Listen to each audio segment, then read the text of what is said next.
Welcome to Houston Home Talk, featuring all things real estate in the Houston area. We'll interview real estate professionals, local business owners, and special guests from right here in the Houston community. This is where you get the inside scoop about what's new in real estate, new community openings, and business openings, and much more. The Houston Home Talk Show starts right now. What's up, guys? It's James J back with another episode of Houston Home Talk. Today, we're going to get into credit and maintaining your credit after you are approved for a loan. Why are we talking about this today? Well, this is something that comes up quite often, and I've just had it come up again. And I feel it's important that people understand what happens after you're approved for your loan and what needs to happen between the time you're approved and the time you actually close.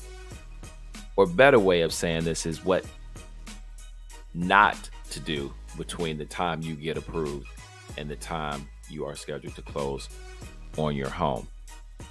So if you've actually been pre-approved to buy a home and you're waiting for paperwork to go through, you may be thinking about some needs or wants to make that new home just right.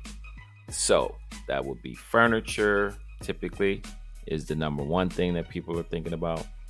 And so you say, I need some new furniture for my new home.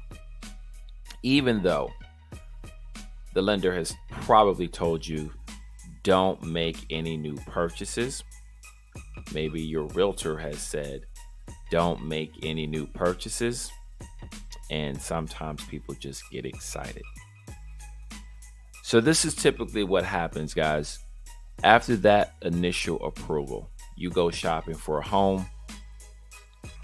If it takes you a month or 2 months or 3 months, depending on the lender, first and foremost, they may pull your credit again just because the initial credit report has expired.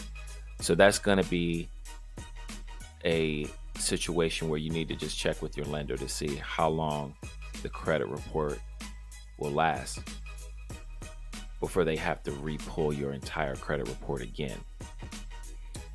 Now, your lender will typically pull your credit a day before, maybe a few days before, sometimes the day of closing, and they'll do what they call a soft pull. Now, if you have any new credit lines show up on your credit report, your loan file will have to go back to underwriting, guys. So if you spent a month, 2 months, 3 months, whatever the case may be, looking for your home, you decided to go purchase some furniture because they were having a 12-month same as cash deal that you just could not pass up. Depending on your debt to income ratio, the lender looks at your credit again, and now your debt to income ratios are too high. So you have no place to put that new furniture. This happens often, and I cannot tell you how frustrating it is for the home buyer, the realtor, and the lender for that matter. Because typically that buyer has probably heard at least a couple times, don't make any new purchases that involve your credit. For this reason, I've seen it happen time and time again.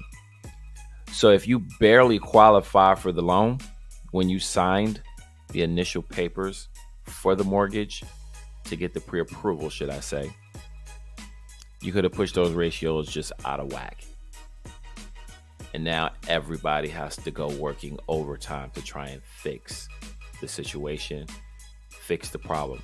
Now, it could be something as simple as an inquiry that caused your score to go down. It may not even be that you went and purchased something. It could have been that an inquiry caused your credit score to go down, and now your ratios are out of whack. I haven't seen that happen very often, but it's definitely something that you need to be cognizant of as you shop for a home while you have a pre-approval. Now, if you are looking to purchase new credit after closing, that's fine. So once you close on the home, it's perfectly fine for you to go open new credit if that's what you decide to do. But any new purchases need to be delayed before you close, guys. You do not want to be in that situation. It is one of the absolute worst feelings to spend that much time and effort searching for a home. Get excited, go purchase something such as furniture, because that is the typical culprit. You go purchase furniture and now your DTI is out of whack. It's just one of the most horrible feelings. And I've had several clients where this is happening. And there's really no one to blame in this situation other than yourself, unfortunately. So be very, very careful once you are initially approved for a loan. Do not make any new purchases, guys. It's not worth the risk of dequalifying yourself from getting a mortgage, and everything that you think you just can't wait for, typically it's going to be there after you close on the home. So I hope that helps, guys. Please reach out to us with any questions. We'll be glad to assist you. Head on over to HoustonHometalk.com, and there'll be some more resources for you there as well. Until next time,